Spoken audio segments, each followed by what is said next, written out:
Well, I joined the Community Law Centre shortly after the adoption of the interim constitution. So I was a beneficiary of the fact that there was already a children's rights clause in the interim constitution, which was obviously spearheaded by my predecessor, Bridget Mabandla,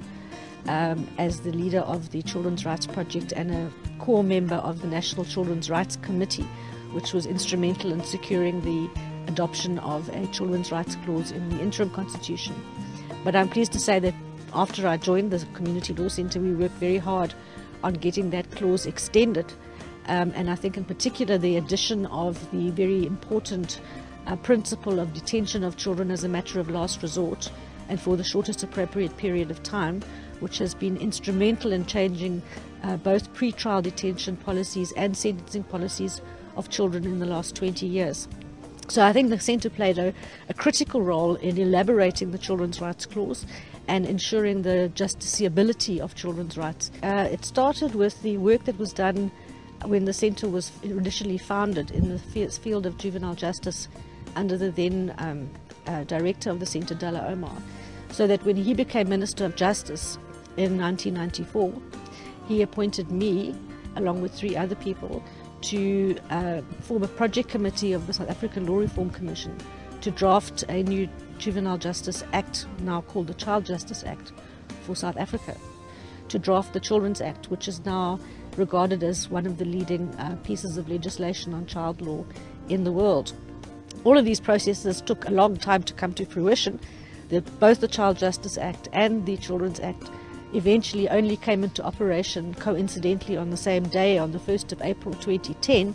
So it was a 15-year process of law reform that led to these statutory endeavours. But I think that we can be proud of what we achieved in laying the basis for protection of children in this country. The reform of the state maintenance grant,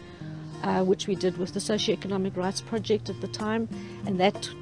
gave rise to what is now the Child Support Grant, which is now reaching 13 million children in this country. So we were very much part of the transformation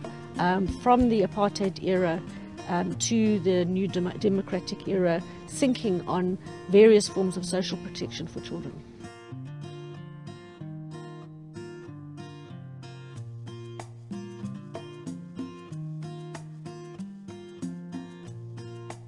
Well, I'm proud to say that the Children's Rights module, the LLM module that I started in 1995, was one of the first modules on children's rights anywhere in the world. So I would hope that the Centre will continue to be part of teaching and academia in that sense of the word, and contributing to the faculty research output. But from the advocacy point of view, of course, the big word of the moment is implementation. Implementation of international treaties insofar as they impact on children and other vulnerable groups, but also implementation at the very micro level. So I would be hoping that we would continue to work at a grassroots level on research to measure the contribution of the state towards implementing the policies and legislation that it has already put in place.